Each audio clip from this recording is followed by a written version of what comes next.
Good evening, everybody, and welcome to Friday night Dharmaloka of the Society.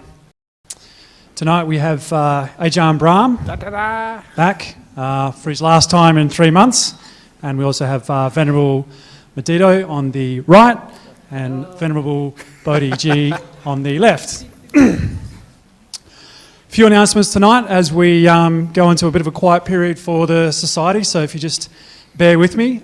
First of all, we can all move forward a little bit if we want, because with the new cameras, the video cameras for live streaming, the angles are different, and we can sit sort of within, let's say, 2 metres. Is that all right, Ajahn Brahm? Wow. 2 metres of Ajahn Brahm. So we'll try and from now a little bit. Okay. First of all, a car has left its lights on, and Ian in the crowd, you've got its, Ian, what's the car?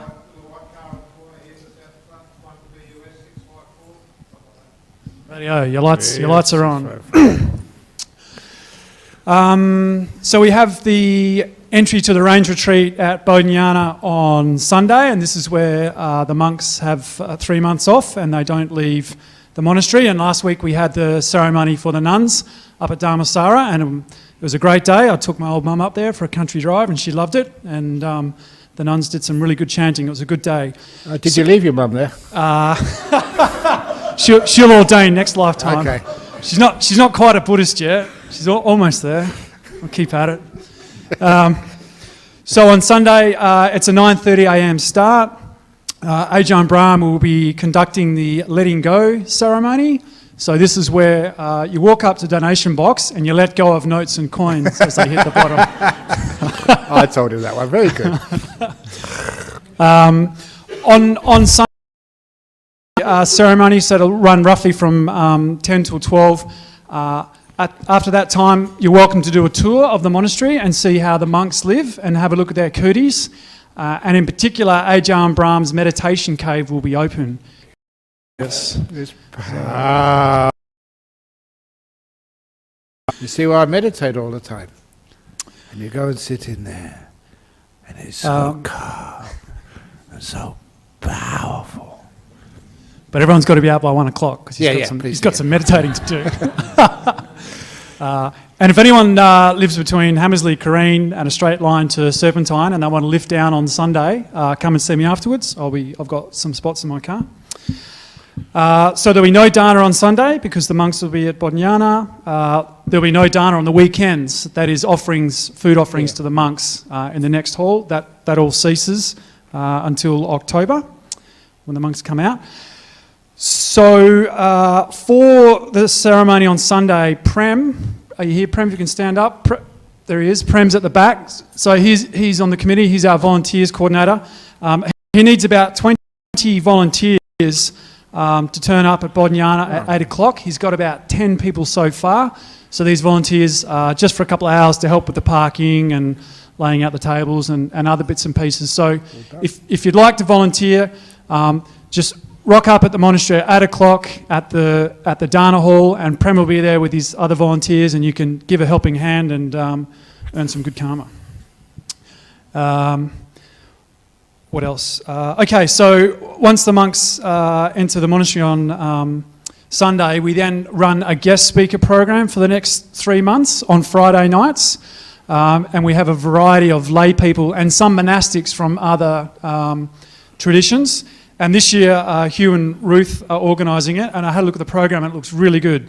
It starts off next week with our very own Vice President, Chris Perry, up the front here, and he'll be running it. Chris is a clinical psychologist, and he'll be running a session on, I imagine, Chris, to do with psychology and Buddhism. Actually, the session, it's not going to be a talk, so it won't be like a normal Dharma talk that you get from Ajahn Brahm. But it will be more a question and answer session and some practical exercises. The focus is on 2 sayings of the Buddha, and the monks are much more eloquent and be able to quote the chapter and verse on this. But the 2 sayings are that I can think of no one more worthy of loving kindness in the world or in the universe than oneself. That's one saying of the Buddha.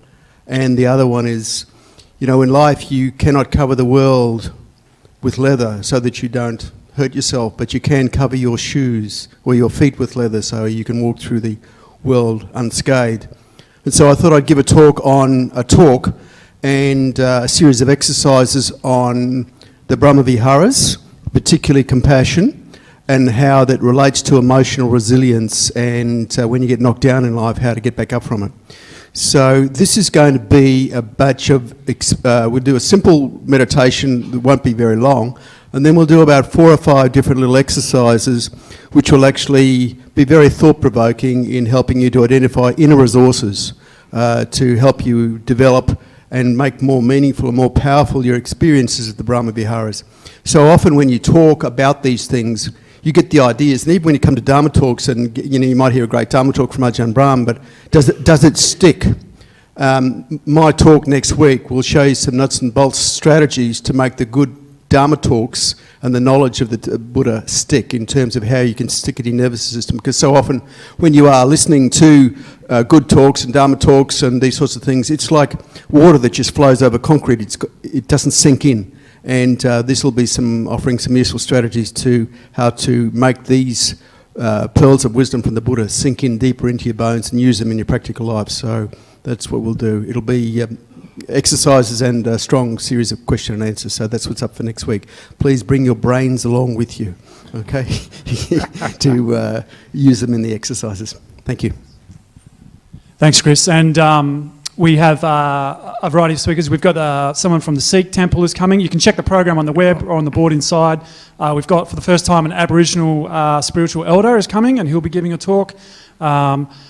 12th of August, we've got Rob Gordon from Board Accord. He's doing Dharma and corporate disruption. It's a really good program, so pick and choose what suits you and check it out on the board.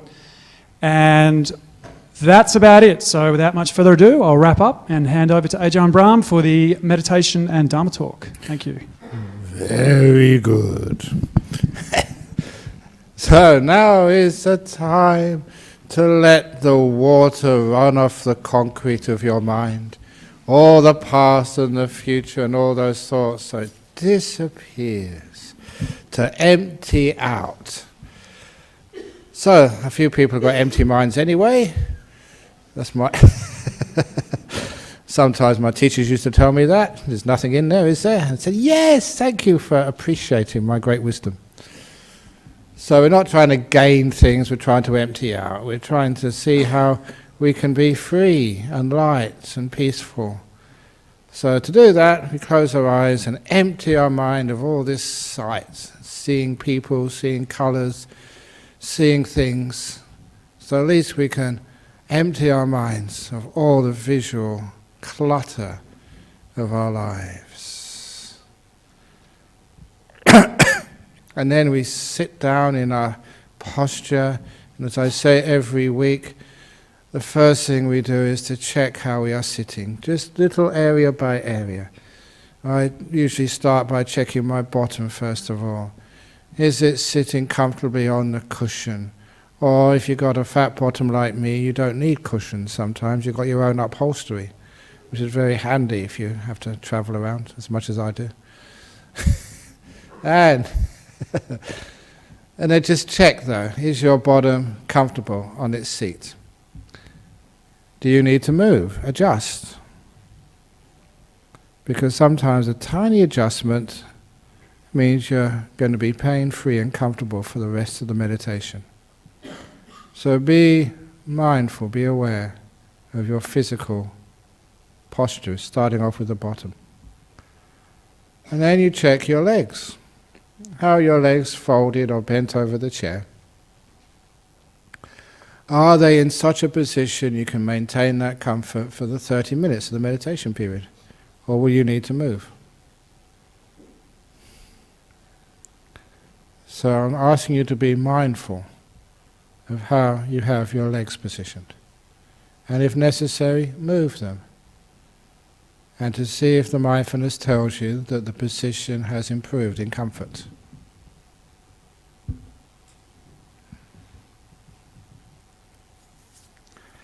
In meditation, we don't just endure, we just find out how to relieve our body of, first of all, improper postures, not by being told what's the best, but by feeling it with your mindfulness.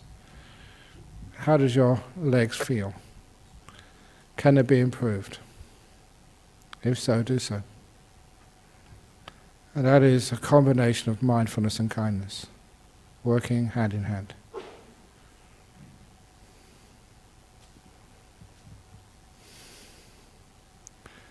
And then I go to my back to make sure that's comfortable. I just focus on all the feelings and sensations in my back, checking that it's not too tight, not too loose, that it's well supported, not too far to the left, too far to the right. Then I look at my arms and hands to make sure they're comfortable too.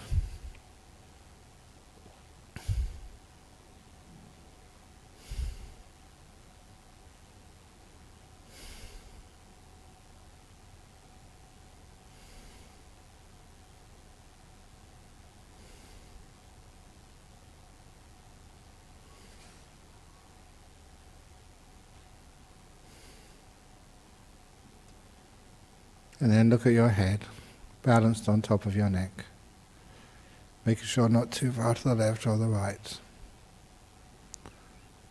And I like to just focus on the muscles around my eyes and mouth.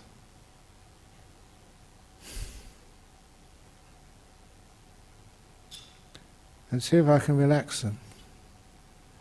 It's a very simple exercise in mindfulness, and the feedback which you get, which teaches you how to relax muscles around the eyes and the mouth. You can feel the sensations change. You can feel the eyes relaxing, and the mouth loosening, and the forehead relaxing too.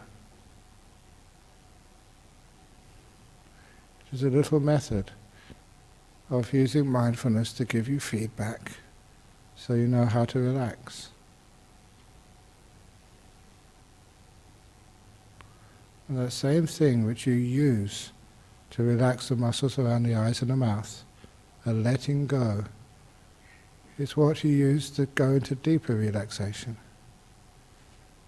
Every week when I sit here, there's always one part of my body which is irritating. This time of the year it's usually the throat. Other times it might be the stomach. It could be the knees. So can you feel that part of the body which is most irritating at this moment? And focus in on that. Zoom in on the most irritating part of your body. So your mindfulness is totally concerned with that one part of the body which needs some attention, because it's irritating, it's painful, it's aching. When I focus in, I can do a little bit of letting go. I often imagine that, in this case, my throat is like it's being pulled. There's a rope and two people on either end are pulling it tight. And I imagine that those two people let go. And the string becomes loose. And my throat relaxes. The muscles, the tension, lessens because I let go.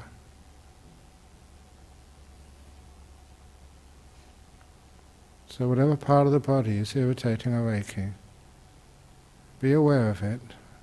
Notice how those feelings change until you learn, often just by trial and error, how to ease those feelings. The mindfulness will show you if they're getting more intense. The mindfulness will show you if they're getting more at ease. You're getting feedback. And you soon work out what you need to do to ease those feelings, and what you should avoid, which always makes those feelings more intense or more of a problem. You learn from the feedback given by awareness.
Keep focusing on the irritating feeling until it eases off so much that it's not a problem anymore.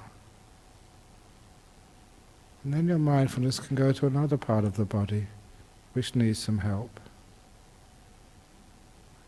Just a week or two ago, I had the Cancer Support Association, or Wellness Association they call themselves now, at Bodhinyana Monastery. And I could teach them this method so they could focus on that part of the body which had the tumour and relax it to the max, to bring health to their body. Because when the body's relaxed, energies flow freely.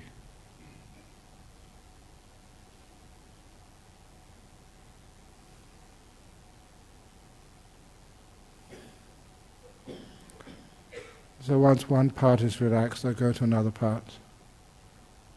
Zoom in again on an irritating feeling.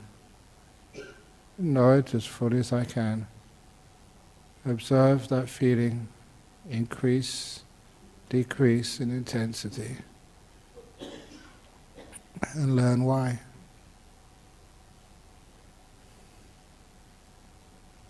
I learn how to relax my own body very, very deeply.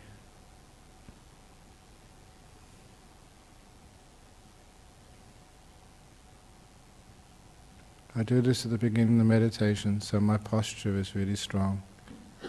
And also, as the exercise in mindfulness and letting go, and relaxing.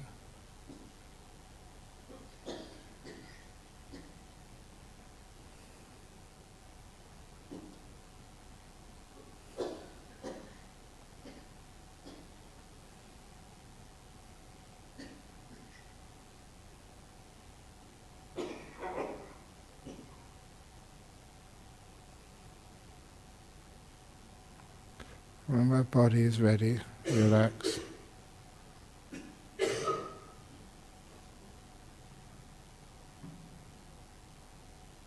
Then I can start to relax my mind. Not resisting anything. Just letting things be. I often imagine my mother.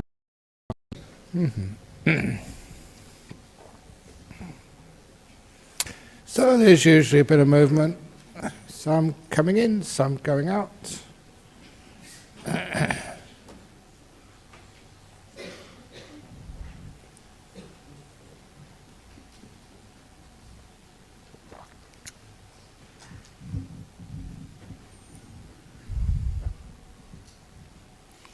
Very good. So, for this evening's talk, somebody gave me an interesting article about empathy a few days ago, and I thought that'd be a lovely subject for this talk, because empathy can be very useful, but it's also one of the causes of many of the problems in our modern world. Simply because empathy, like feeling other people, how their emotions, tuning into them, understanding how other people are feeling. Most of the time, we only tune in to other people's negative feelings. That when they're having a hard time, that we tend to have a hard time. It's so sad. Oh, it's so awful. It's so terrible. And people keep on ringing me up and saying, have you heard about the latest crisis? The latest disaster? The latest Britain has left the European Union? There's another, the Fremantle Dockers have lost again. And sometimes these are big things, like apparently a terrorist attack this morning in France somewhere. And so sometimes we live in a culture which, if we don't have empathy, we're considered to be callous, almost inhuman. But if we do have empathy, that sometimes it's so out of control that we suffer when we shouldn't really be suffering at all. We get worried and concerned about other people's pain. Too much so. I must admit that I first saw this many years ago on another retreat. Many years ago, every time, full moon of July to the full moon of October, we do our annual 3-month retreat. I call it a rest period, by which I mean the rest of the monks have a wonderful time. I have to teach them all for 3 months. So I don't have much rest except for 2 weeks when I hide in my cave and don't come out. So we all have a little bit of a retreat. So I was doing my 15-day retreat in my cave, and when I came out, I didn't know what had been going on in the world, and all these people, the visitors, even some of the monks, were so sad. So what's happened? Did one of the monks die? Did the hall burn down? Was there a disaster? What happened? Why are you so sad? And it was because Princess Diana had died. I couldn't believe it. Were you related? Did you know her? Did she owe you some money?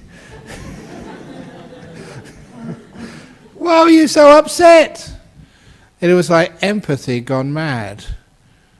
That everybody was feeling sadness and sorrow, tuning in to an emotion which really had nothing to do with them.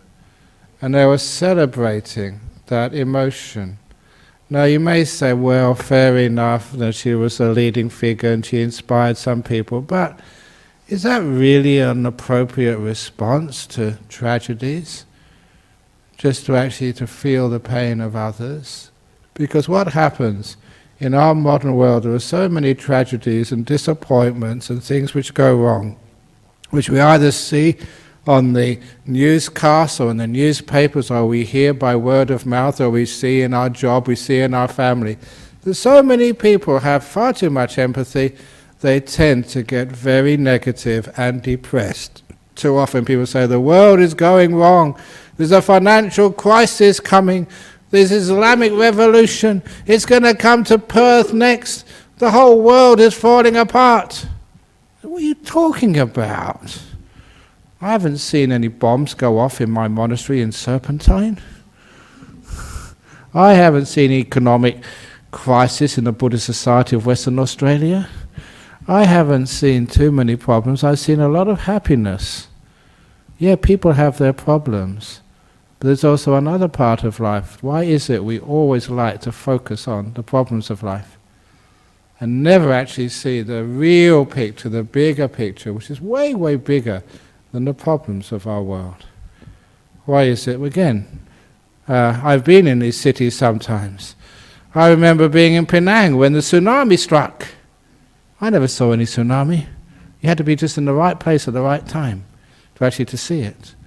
Some people were in Kuala Lumpur when they had the riots there years ago. And apparently they told me they got phone calls from their relations. Are you okay? Okay. So, well, what are you talking about? We're just having quiet dinner in a restaurant. But there's riots there. Because such a huge city, it's only riots in a couple of streets. You had to be in the wrong street at the wrong time to be able to be caught up in that sort of stuff. But the way people thought about it, they get so caught up in negativity.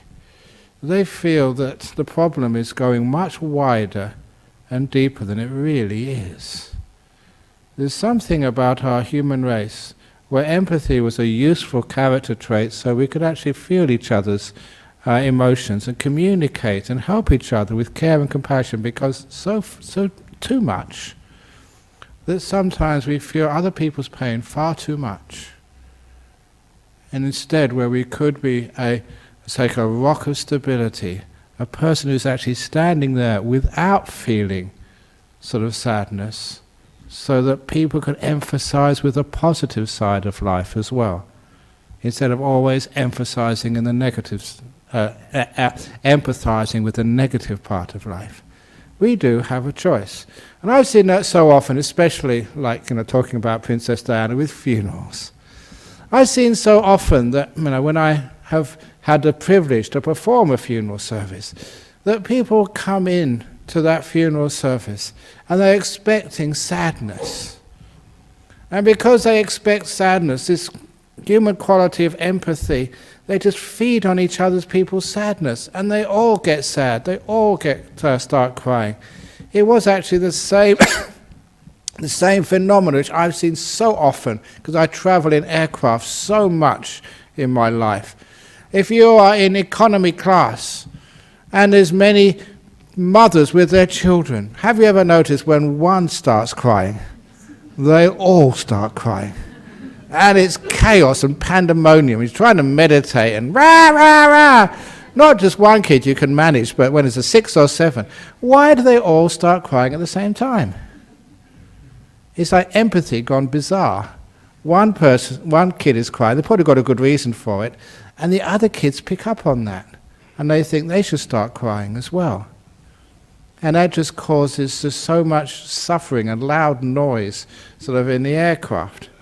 I often thought that wouldn't it be wonderful if aircraft, they could have just a little cabin in the back there, just with soundproof, so they can put all they've got a place for baggage, they've got a place for first class. Can't we just find a little place in the back for the babies who are crying? Anyway, that's cruel, I know, but sometimes I'm sure you felt like that as well.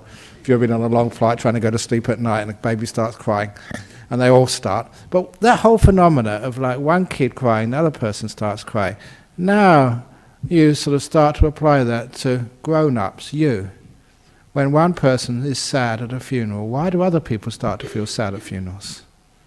Why? It's exactly the same phenomena. It's empathy gone crazy, when really it has no benefit to anybody. It's one of the reasons why I refuse to get sad at funerals. In my mother's own funeral, I would not get sad, because I wanted to be somebody who showed an alternative. So they could empathize with the people who are feeling sad, or they could empathize with me, who wasn't sad, to give them a choice. So that they could actually have a funeral service which wasn't always so sad and miserable and depressing. It's a little bit better these days. When I first started doing funeral services here in Perth, people were always in black. Okay, now at least some people have white. But I want funeral directors to start wearing Hawaiian shirts. And nice dresses or nice clothes, not all this miserable stuff, which actually makes people more and more depressed. because, oh crikey, I've seen kids, and kids are great teachers for me. Children come into these funerals, playing around, being naughty like children should be. And they're full of life and joy and happiness. And then they see everybody else just black, wearing black, and their faces look sort of black as well. And these little kids full of life, you can see just the joy of life just go out of them. And they learn from watching their parents the empathy of sadness. So they too are sad at the funerals. Why do people do that? For me, the funerals have been a lot of fun in my life. Some of my best funerals I've ever been to. There was many funerals, especially when something goes wrong. They're always the best funerals. There was one time a Chinese family, their father died or grandfather died, and you know what it is, keeping up with, not with the Joneses, keeping up with the Wongs, that their casket, their coffin had so many things on the outside, handles and baubles and stuff.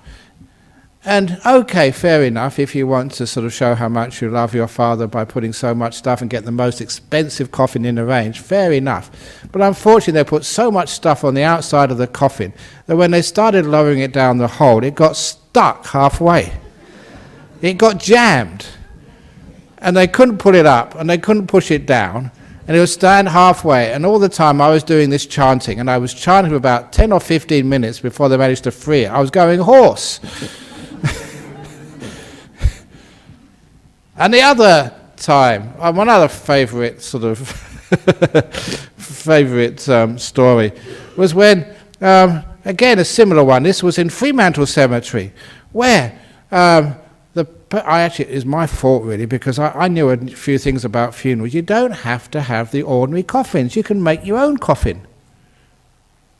And when I told this to this person, he was like into sort of sports, and they made it in the form of a boat because he loved going in boats. So, they had to get a certain size, so they made it out of jarrah wood, which is incredibly heavy. That was a big mistake. Because as soon as they put it on the conveyor belt to take it through this sliding glass panel, it was so heavy, the motor which was supposed to run the conveyor was struggling so much, it couldn't actually push it properly. But it pushed it enough to go halfway through before the glass panel slammed against it, and again, it was stuck. Stuck halfway in, halfway out. And I always remember the look on the funeral director's face. It went ashen, because that's the worst thing in their life if something goes wrong at a funeral service. And I always remember, she comes here, the wife, the widow, Jenny.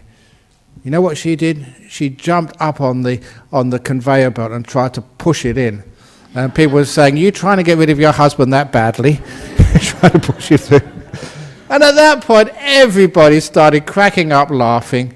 It shamed the whole empathy of the whole thing. Somebody else once also said, I always remember this, they said, "Yeah, that's typical of this guy.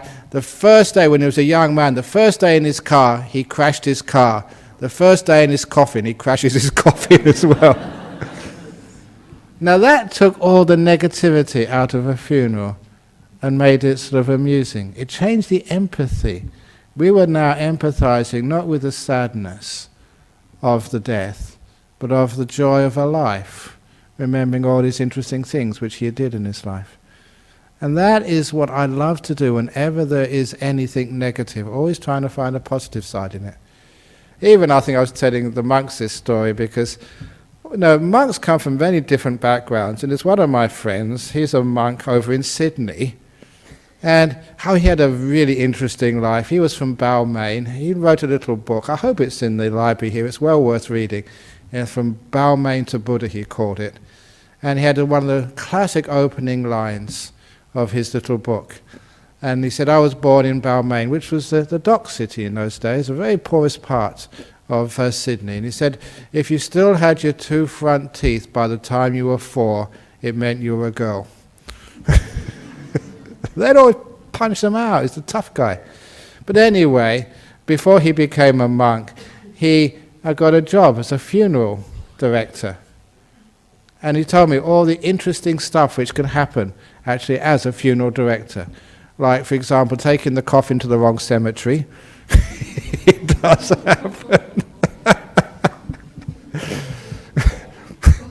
Or putting, sometimes you have to collect the bodies, from, people who died, and sometimes instead of just collecting one body, put 2 or 3 in the back, and it just happened these 2 or 3 people were very, very overweight, and so when they put the 3rd coffin in the back, sort of the back of the car was scraping on the ground. It was so heavy.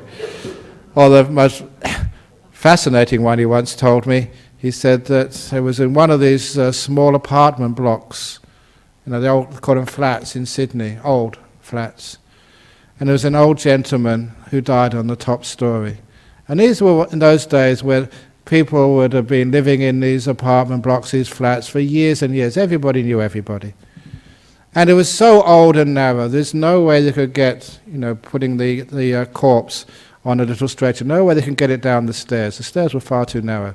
And even the elevator was such a small elevator, they couldn't lay it down on the ground. So they thought the only way to do it was actually take this dead body with these 2 undertakers in black on either side, vertical, holding it in the elevator. So you can picture it. In the elevator, 2 men in black on either side and this dead person in the middle, vertical. And had to go from the top story down maybe 6 or 7 floors. And they were just praying, please, may no one press the button and interrupt us halfway down. But of course, there's something which is Murphy's Law. If it can happen, it does happen, of course. Halfway down, the lift stopped, and the doors opened, and there was this little old lady on the other side. And you can imagine what she saw. This guy, she knew he was dead. She lived in the apartment, standing between 2 guys in black, and they said they don't know how this happened. They lost control of the body, and the body started falling towards her. And the poor lady fainted, fell to the ground. They thought they might have another customer. The only thing they could do was hold him back up again, push the button. They had to go down and they just hope for the best. And of course, as soon as they got the old dead guy into the back of the car, they went back up again, and just fortunately the old girl was okay. But imagine that shock. That really ruined her day. But now what that's actually doing to, the reason I tell you those stories, is because it's taking away one perception and putting another perception in. And sometimes the empathy is just too much onto the sad stuff. Always feeling people's pain. Well, why can't we feel people's happiness? Why can't we feel the funny side of life, instead of always just the negative side of life? Why don't we keep on saying, oh, isn't it terrible, isn't it terrible, isn't it terrible? Why do we focus on that? Why can't we focus on another part? And that's one of my jobs, to get you to have another focus. Empathy. Why is it always feeling people when they're suffering? Because what happens is we do too much of that. Sometimes we have to, actually, especially in a position like myself, as a monk, as a teacher, a counselor, or for you, like as a friend. When someone's in a bad mood, they're really in trouble, sometimes you have to feel how they feel. But don't do that all the time. Feel the happiness as well, because you need to sort of get your energies up. But if you do feel their sadness, because I've been with people who've gone really through hell, sort of things which I probably wouldn't survive. And you talk to them and they tell you what happened. And sometimes you have to empathize with them. You have to feel their pain as much as you possibly can. I know maybe some psychologists would say this is dangerous, and it is dangerous. You have to know what you're doing. And I always say that to actually understand how a person is, so you can even give them some compassion, they're like in a pit, in a well. And you have to climb down into that well where they are, to feel what they are. Otherwise you just can't understand who they are and what they're doing and how they're feeling. You can't really help. I always say you've got to go right down the bottom of that well to be able to hold their hand, to be able to reach them. But it's dangerous because you can get stuck down that well yourself. So, if you go into the well to help a friend or a loved one who's really in pain and suffering, you must always take a ladder. don't forget the ladder. Otherwise you're stuck down there as well. And when you get that ladder, then you can hold her hand and the both of you can climb out. But without the ladder, you empathize without enough wisdom and compassion, and then you also become another problem. And that's one of the difficulties in this life. People were telling me that, say, in caring professions, like nurses, like doctors, sometimes you empathize so much and you see such pain and suffering, it really, really makes you sort of negative. It's one of the reasons why people have negativity, why they have anger, why there are terrorist attacks. Because people who perpetrate these are empathizing just with the pain of maybe their brothers or their friends who they feel have been really maltreated. And when you only empathize with the negativity, with the deep pain, of course that causes either depression or just rage and anger. And you may be able to see that, as I was saying, like in a work situation, like a hospital with nurses. Why do really good people argue with each other and get angry at each other? Because they've been empathizing, with these people who are suffering terrible diseases, great discomfort, even dying, talking to their relations and loved ones. There's not much hope. The people who are in pain and nothing you can do. Empathizing so much that you get negative. And that negativity causes, for some people, this anger and violence. And you take it out on people you should never take it out on. The people you work with, the people you love in your home, in this case your fellow citizens of this world. Where does that violence come from? And I think one of it is empathy gone wrong. Only one, of course. And so in order to actually to use empathy but not be controlled by it, we need to have a different way of understanding the way our mind works. Yeah, empathy is good, but keep that ladder there. If you get stuck down there, then you become an angry person, a negative person. And that will be terrible for your health and terrible for your relationships, terrible for other people as well. Another part of the problem. So what we can do is remember empathy also has to go towards you as well. And the positive empathy as well. Because also people get angry at themselves. The same, but this is actually, instead of with other people you work with, you see your own pain, your own difficulties, your own troubles in life. And we just get very negative and sometimes angry. We're actually feeling the pain of our past. It's like, instead of empathizing with somebody who's really suffering right in front of you in a hospital bed, or a friend who's lost their job and can't find a job and is really having a very difficult time, instead of empathizing with them, sometimes we empathize the same emotion to some of the things we have gone through in the past. That person in front of you suffering is now that person you were in the past. And you sometimes get very angry at that. So, obviously, these things happen, we have to deal with it, but for goodness sake, can we not just use empathy in a positive sense as well? The empathy in a positive sense, empathize with some of the positive emotions which you've had. And also, if you are going through the negative emotions, please, empathy is an emotion, must always be balanced with wisdom. Sometimes empathy is a type of compassion, and compassion also has to be going on with wisdom. Yeah, it's great to be compassionate to other people, but without wisdom, it drags you down. What I mean with wisdom is, I had a difficult week last week at monastery. Many people think, it's so peaceful in a monastery. Lots of nice holy monks to live with. Lots of nice people, no problems. Ha ha ha. There's always problems and difficulties, and people cut down trees when other people don't want the trees to be cut down. And there are people who get sick, and there's people who spend too much money, and there are all the problems which as a boss you have to deal with. And just like, actually, it's not really a good simile. In the old days, it's always the cream which floats to the top. But it's not the cream, it's all the rubbish which floats on the top in an organisation, because that's what the boss has to deal with all the time, especially in the monastery. So I was having a very difficult time a few days ago, and one of actually the people there saying, Ajahn Brahm, you forgot your exercises in the morning. I said, what do you mean? I forgot my exercise. Your push-ups. I wasn't smiling.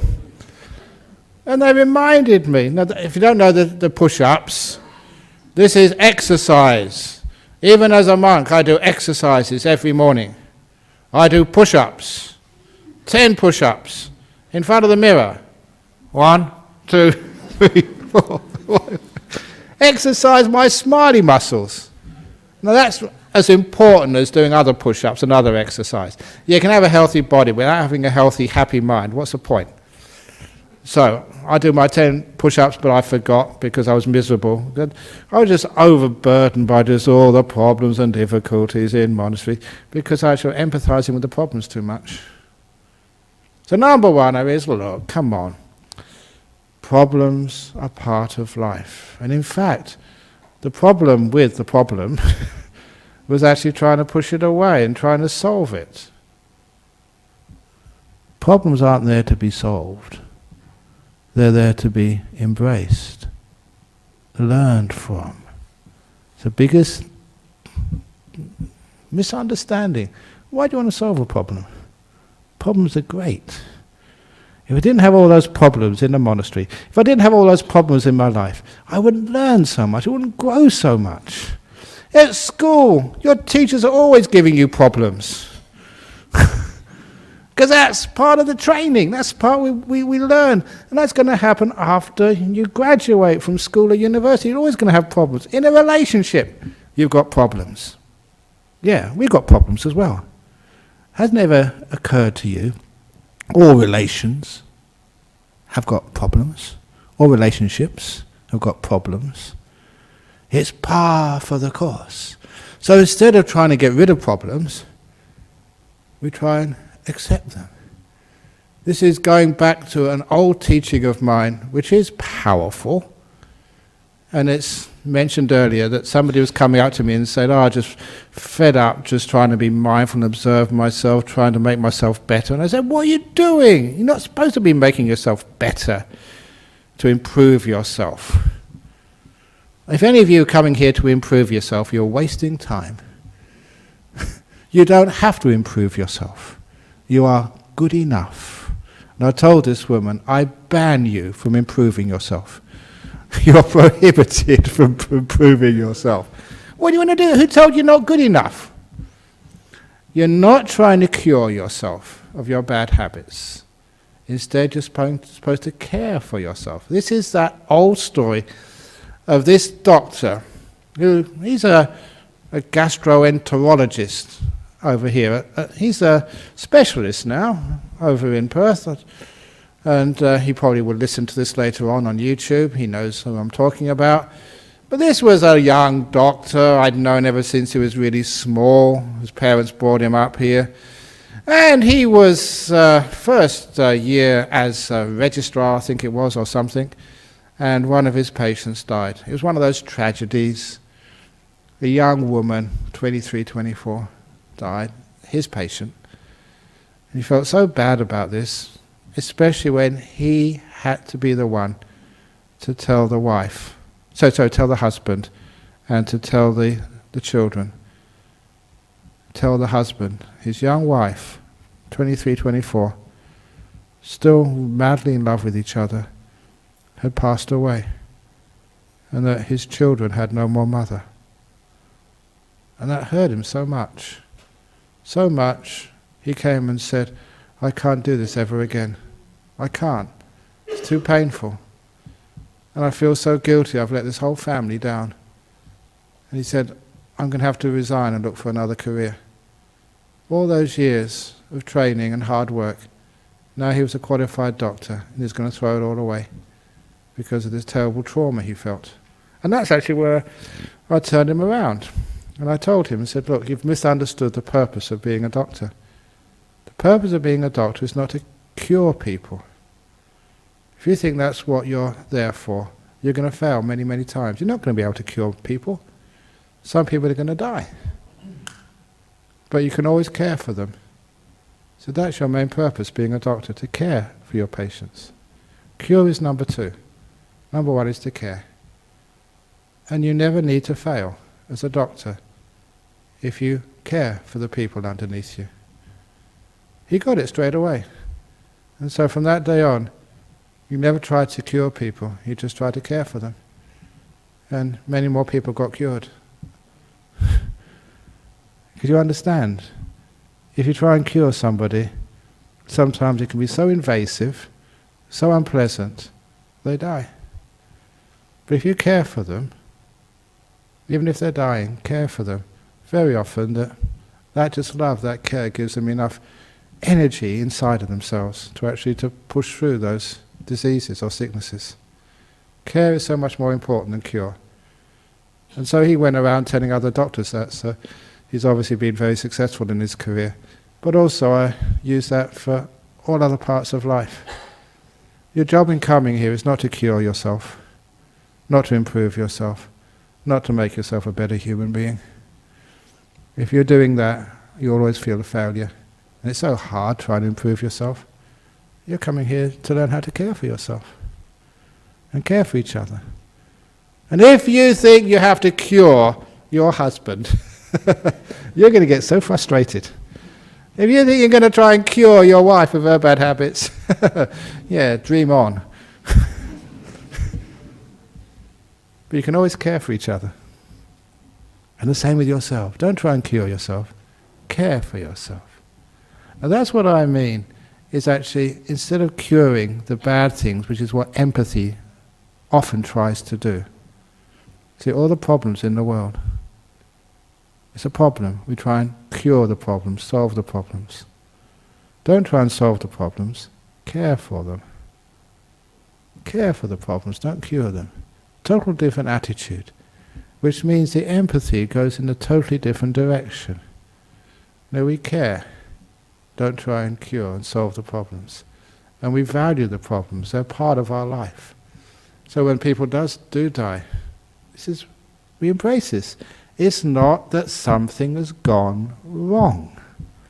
A terrorist attack in France, something has gone wrong. When people think like that, it's going to go wrong again and again and again. And many people are looking for someone to blame. And it just gets worse and worse and worse. So instead, we care for problems. We don't try to cure them. And then we find the empathy goes in a different way.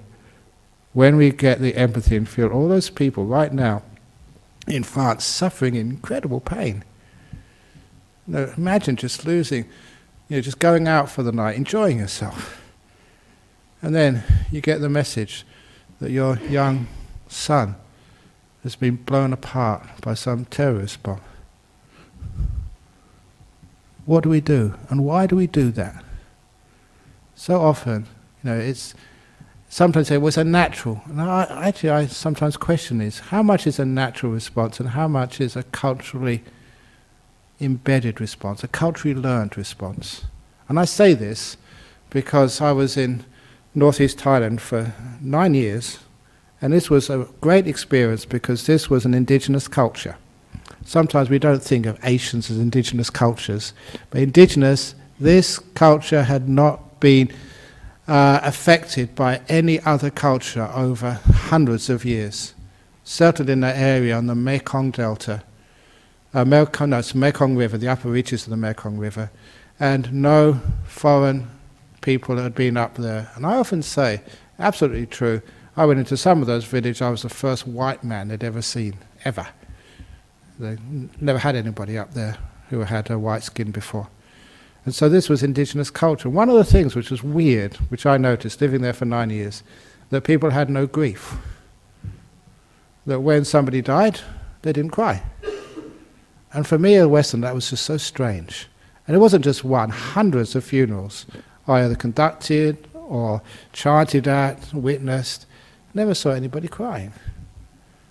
And it wasn't just at the funeral service, you saw them the day before, because the Buddhist ceremonies there, as soon as they die, you go there the night before, you do some chanting, usually to try and drive the ghosts away. And then the following day they'd have the funeral, and then that evening you go to the house to chant to get the ghosts away as well. So you saw these people, and they're part of the village. You see them the next day on alms round, you see them the day afterwards as well. You never saw any sadness. They were told no grief. And to me that was shocking. Because what they had is a different way of looking at life, which had been culturally embedded. And people say these days, okay, celebrate the life, don't mourn the death. But these actually were doing that, and it had been there for centuries. A different way of looking at life. Empathizing, not on curing, but caring for what was going on. And so sometimes when you look at people who are in difficulty, the ladder is that different way of looking at life, the wisdom, the different perceptions which you can have, which means you can be with somebody. And you can go right down into what they're feeling and feel what's happening in, say, France, with all the people who are really suffering very terribly with fear, with loss, the shock of young people with no sickness at all, prime of their life, now no longer alive. So what are you going to do with that? You can feel it, but instead of just trying to think something's wrong here, we've got to fix this up. That particular way just makes more problems in my ideas, my experience. Care. Caring, being wise, number one, is part of life. These things happen. We care enough for ourselves and for others, not to try and solve the problem, but to care for everybody involved. And you'll find that these problems will happen less and less and less. If you empathize with the pain and stay with the pain instead of with something more positive, you too will start getting angry. You too will start getting negative. You too will start to look for revenge, as I'm sure that many people in France are now trying to do, to burn down a mosque or blow up somebody else, take revenge, what they're doing to our culture, whatever. So, in your life, whenever there is any problems there, difficulties in your life or in others, don't just get down into that pit and just suffer with other people without the ladder. Sometimes people think that's a marvelous thing to do. And sometimes people look at Ajahn Brahmavamso and say, you're too callous. It's not callous. You can feel the pain. But also, you know how to get out and take other people with you. It's too much pain, too much anger, too much seeking for revenge. And it just creates too much more violence and pain in this world. There has to be another way. And this other way of not just going for empathy, but just going for care instead. The real compassion. As I think one monk said in this article, not to feel with the other person, but to feel for the other person. Feeling with is just another person who is hurting. Feeling for is understanding and taking them out, giving them another way and other opportunities. So quite often, I make a point in some of the saddest funerals I've ever been to. And one of the saddest funerals which I've ever been to, the saddest loss, it was a Chinese girl, mainland China. She had a scholarship to study here in Australia. She finally graduated. And this was only child. This was one-child policy in China at the time. Her parents had sacrificed everything for their kid. Made sure she got the best education. Sacrificed so much. Managed to get her a scholarship to come to Australia. And she, graduating ceremony, managed to get some funds together so her mum and dad could see her graduation ceremony. And with her mum and dad who couldn't speak a word of English, she was walking, I think she was staying in Gosnells, walking down the road in Gosnells, and a drunk lost control of the car and slammed into her and killed her in front of her two parents. Killed her dead. And I had to do the funeral service, and the two parents Just the whole world was, you wouldn't call it, it was confused. What had happened? The kid had done nothing wrong, just walking down the road on the pavement, the sidewalk, and just the drunk driver had done this. And it was sad, but I remember I had a choice. I could actually show rage, which many people would do. This was just so hurtful, so meaningless. So why do you do that? Just getting drunk, having a good time, but it's so dangerous. What can happen? And this is a case where it did happen, and you saw the results of it. But instead, though, to show care instead of rage. You can't cure, but you can always care.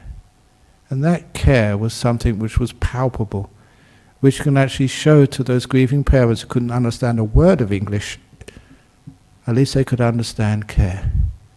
Something which they could feel, and something which could start the process of coming out from that very deep hole of despair and confusion, which is what mostly I saw on their face, into a life after their daughter's death. A purposeful, meaningful life.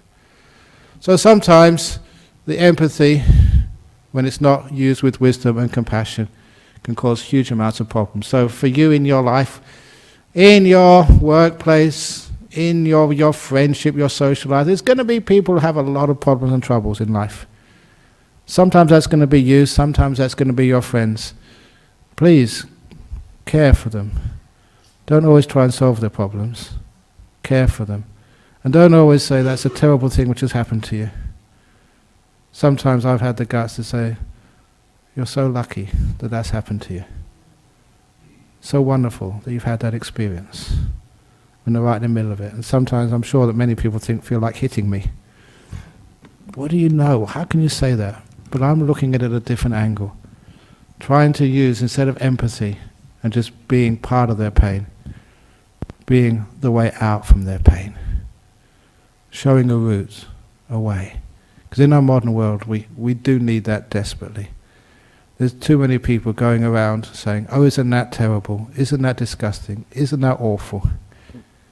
That is not the right type of empathy. That just creates more pain and trouble. Instead, yeah, let's care for one another. Let's see if we can find a way out. Let's care for everybody. Different way of empathy. And in particular, your own situation. If you're trying to improve yourself, you know this by now, is endless and you just get depressed and tired. Instead, care for yourself. See a bigger picture. And then you'll find some peace in your life. Oh, did I tell any jokes today? One. Okay. Because somebody reminded me earlier of some of the kids, of my duck joke. Do you want a duck joke? Okay. 2 ducks swimming in a pond. And one duck said, quack. And the other duck said, I was going to say that.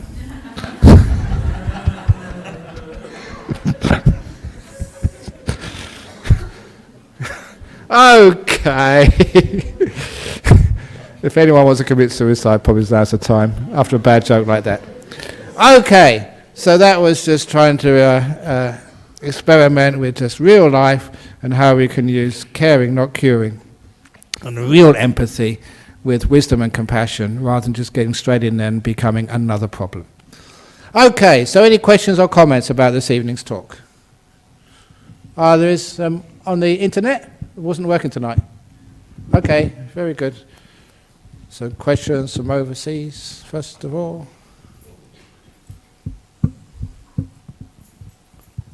Very good.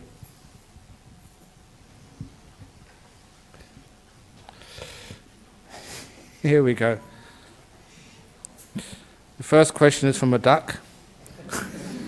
if someone just quacked a minute ago. First of all, from Hungary, from France, Great. I'll do the French one first of all. I live in France, and 84 people from Marseille, I think the attack happened in Nice. I live in France, and 84 people, including some children, were slaughtered last night here. If I did not join in the morning, people around me would be offended. They don't believe in reincarnation here. How can I feel serene and not mourn? Okay, please go. My advice, and if you want to follow, it's up to you obviously, is actually to go to the events which are going to be happening there. But show some sympathy, but also just show that they can destroy people, but they cannot destroy the incredible French joie de vivre and égalité, fraternity, liberté, which is the slogan, the symbol of French culture. So again, if you are sad, too sad, which is you're empathizing with other people, you're not showing a different way for those people who are surrounding you. You can be somber without being sad. You can be kind without needing to cry. You can be the shoulder which other people cry on, rather than another set of tears which is looking for a shoulder. You can be just a way out to people who are very confused.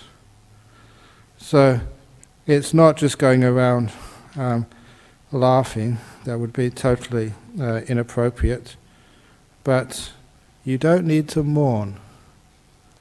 That will not offend people. To be peaceful, to be somber, to be serious, but also not to go too deep into that pit yourself. And then you can offer another way for other people when they see that you're peaceful rather than crying. So it's not feeling serene. You can feel people's pain, but also feel that there's more to life than just that pain. There's more to people's days than just that one night. From Hungary, when I try to teach or help others, sometimes I find myself trying to fix them instead so I can have an easier life, not seeing them suffering, and end up making them feel guilty. What should I do? Sometimes we say we don't like to see them suffering. In other words, we are trying to put them out of our suffering. And sometimes that we don't like to see people suffering, that's our problem. So it's up to us to understand that suffering is part of life, it's part of the learning, growing process. And sometimes it's like a parent with their child. You don't want to see your child hurting. So sometimes you are too protective of your children. You don't want to see them cut and bruised and crying. But that's part of the life which we have to allow our kids to get hurt, to get sometimes infected, to get cut, to get bruised, because that's part of the growing process. We don't like it, but we have to have that. And it's the same when you see other people suffering. Please, what you really are focusing on is your own suffering, not allowing other people to suffer. So we understand that we want to sort of ease their suffering, if at all possible, but please don't take away their suffering. Actually to take that suffering into a learning process, into a growing process, so that people, all of our friends, can learn and grow. Suffering is part of life. And if we take it away from everybody, there'll be no growth and no compassion. And again, it does make them feel guilty, because when we don't allow suffering, when it's wrong to suffer, as I mention very often, when it's wrong to be sick, then people feel guilty when they get sick. Which is why I keep telling people, you all know this, when you go and see the doctor and you've got flu or you've got something, some sickness, what should you say? There's something right with me, doctor. I'm sick again. To take away the stigmatism and with it the guilt of being sick. So when things go wrong in life, they don't go wrong in life. You have a problem in your relationship, There's something wrong with my relationship. No, there's something right with your relationship. It's normal, it's part of the course. You're having an argument, having a difficult time. That is where you're going to learn from. That's where your relationship is going to be made, in the difficulties. So never say there's something wrong with my relationship when things are difficult. The problems are right. So you don't feel guilty. And lastly, from Canada, what's the best way to respond when someone disapproves of your peace, when they are angry? This happened to me. Wipe that peace off your face.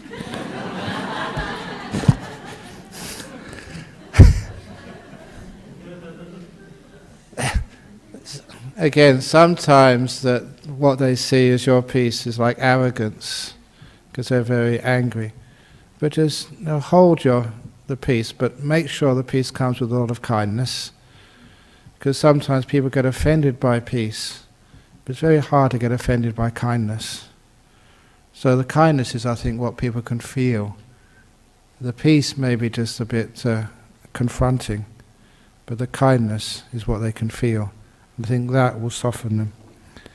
So they may disapprove of your peace, so add the extra kindness there, the softness, and they find it's just too hard to disapprove of it.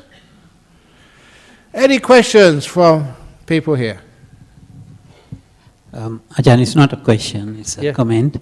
A very recent example of the positive aspect of empathy in this very Buddhist society. For the flood and landslide victims of Sri Lanka, the group got together and raised over $4,000, and that sort of thing, I suppose, is caring, which makes you happy, and you have done something to the those victims.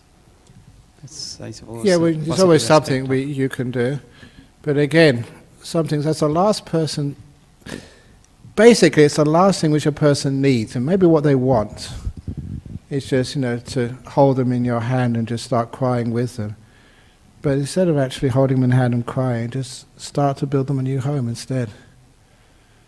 So sometimes the so-called empathy can actually mean that the two people are disempowered, that we know we can't be active anymore. So sometimes that empathy just goes in the wrong direction. And of course it creates too much anger as well. Why do these poor people have to live in these places with no flood control? We get angry at governments, we get angry at all sorts of people. Sometimes people get angry at a supreme being. Why does this happen to us? We get angry at other governments, we blame somebody or other. That's where all this militancy and extremism is coming from. Just anger, blame. And again, it's their empathizing with some of their brothers and sisters for their pain. That's where that's coming from. That's what empathy leads to. The empathy, again, in the hospital wards. It ends to anger. That's not the way this world needs to go. So I was trying to point out another opportunity, another possibility. So empathy, when it's not balanced with compassion and wisdom, especially with care, always to cure the problem instead of caring for the problem. I think that's one of the reasons why there was this attack in Nice. Why there is many problems in our world. Why there's much anger. It's not helping at all. Something for everyone to think about. For 3 months until I come back again. Thank you. Da. Okay. So, the 3 sadhus. Sadhu, sadhu, sadhu. Very good. Okay. And again, I wish you all a happy time. I'll be at Bodhinyana Monastery for 3 months. You can always come and visit over there. And if you're really, really, really crying out for a Dhamma talk, there's hundreds on the internet. So you won't go dry. So let's pay respects to Buddha Dhamma Sangha now.